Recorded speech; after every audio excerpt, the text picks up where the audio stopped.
અમેરિકામાં green card મેળવવા માટે વર્ષોથી વાટ જોતા આપણા હજારો ભારતીય પરિવારો માટે યુએસ સ્ટેટ ડિપાર્ટમેન્ટ દ્વારા જાહેર કરાયેલા વિઝા બુલેટિનમાં એક સાથે ખુશી અને ભયાનક આંચકાના બેવડા સમાચાર સામે આવે ત્યારે ચિંતિત પરિવારોના દિલ પર કેવી ઉત્તેજના અને સસ્પેન્સ વ્યાપી જતો હશે. દોસ્તો, આ સપ્ટેમ્બર 2026ના સમાચારનું સત્ય જાણી તમે પણ અમેરિકાના યુએસ ડિપાર્ટમેન્ટ ઓફ સ્ટેટ દ્વારા ચાલુ નાણાકીય વર્ષ 2026ના આખરી મહિના એટલે કે સપ્ટેમ્બર 2026 માટેનું સત્તાવાર વિઝા બુલેટિન જાહેર કરવામાં આવ્યું છે. વિદેશી ઇમિગ્રેશન કાયદા મુજબ 30 સપ્ટેમ્બર 2026ના રોજ વર્તમાન ફિસ્કલ યર સત્તાવાર પૂરું થઈ રહ્યું છે અને આવનારી 1 ઓક્ટોબરથી નવા નાણાકીય વર્ષ વિઝા નંબર સચોટ રીતે રીસેટ થવાના છે. આ આખરી સપ્ટેમ્બર બુલેટિન અંદર ભારતીય ફેમિલી બેઝડ ગ્રીન કાર્ડ અરજદારો માટે બહુ જ મોટા સોનેરી અને આશાસ્પદ સમાચાર સામે આવ્યા છે. જ્યારે બીજી તરફ એમ્પ્લોયમેન્ટ બેઝડ એટલે કે નોકરી આધારિત કેટેગરીમાં ભારતીયો માટે કોઈ જ મોટી રાહત આપવામાં આવી નથી.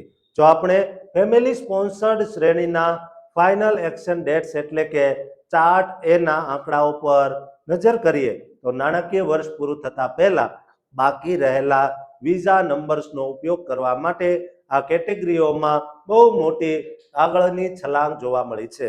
જેમાં F1 કેટેગરીની અંદર અમેરિકન નાગરિકોના અપરિણિત પુત્ર પુત્રીઓ માટે ઓગસ્ટ 2026ની 15 ડિસેમ્બર 2018ની તારીખ સીધી 13 મહિના આગળ વધીને 22 જાન્યુઆરી 2020 સુધી પહોંચી ગઈ છે.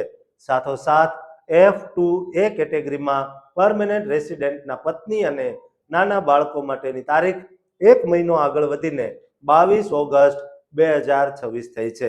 જ્યારે F2B કેટેગરીની અંદર પરમેનન્ટ રેસિડેન્ટ્સના અપરિણિત પુત્ર પુત્રીઓ માટેની તારીખમાં 19 થી 20 મહિનાનો ઉછાળો આવ્યો છે અને તે તારીખ સીધી 22 ઓગસ્ટ 2019 સુધી પહોંચી ગઈ છે. આ સિવાય F3 કેટેગરીમાં અમેરિકન નાગરિકોના પરિણિત પુત્ર પુત્રીઓ માટેની તારીખમાં આશરે 2.5 વર્ષ એટલે કે 29 મહિનાનો કૂદકો મારીને તારીખ 22 ઓક્ટોબર 2014 થઈ છે. પરંતુ F4 કેટેગરી અંદર ભારતીય ભાઈ બહેનો માટેની તારીખ 1 નવેમ્બર 2006 પર સાવ અપરિવર્તિત અને સ્થિર રહી છે. જો એમ્પ્લોયમેન્ટ બેઝડ એટલે કે EB કેટેગરીઝ પર નજર કરીએ તો ભારતીયો માટે સ્થિતિ આંચકાજનક અને કઠિન રહી છે, કારણ કે સ્ટેટ ડિપાર્ટમેન્ટ દ્વારા સત્તાવાર ચેતવણી જાહેર કરવામાં આવી છે. અત્યંત ઉચ્ચ માંગના કારણે ભારતીયો માટે સૌથી ઉચ્ચ ગણાતી EB1 કેટેગરી આ નાણાકીય વર્ષ પૂરું થાય તે પહેલા જ સત્તાવાર રીતે અનઅવેલેબલ એટલે કે ફ્રીઝ થઈ શકે છે. સપ્ટેમ્બર બુલેટિનમાં ભારતીયો માટે EB1ની તારીખ 15 ઓક્ટોબર 2022 પર જ અટકેલી રખાઈ છે. સાથોસાથ EB2 કેટેગરીમાં વાર્ષિક કોટા પૂરો થઈ જવાથી સળંગ ત્રીજા મહિને પણ ભારતીયો માટે આ કેટેગરી અનઅવેલેબલ રાખવામાં આવી છે. વળી EB3 કેટેગરીની અંદર પણ તારીખ 1 જાન્યુઆરી 2014 પર અટકેલી રહી છે અને EB4ની તારીખ 2 મહિના આગળ વધીને 15 ડિસેમ્બર 2022 થઈ છે. જ્યારે EB5 અનરિઝર્વડ કેટેગરી ભારતીયો માટે અનઅવેલેબલ રહી છે, પણ રૂરલ, હાઈ અનએમ્પ્લોયમેન્ટ અને infrastructure set aside category current રહી છે.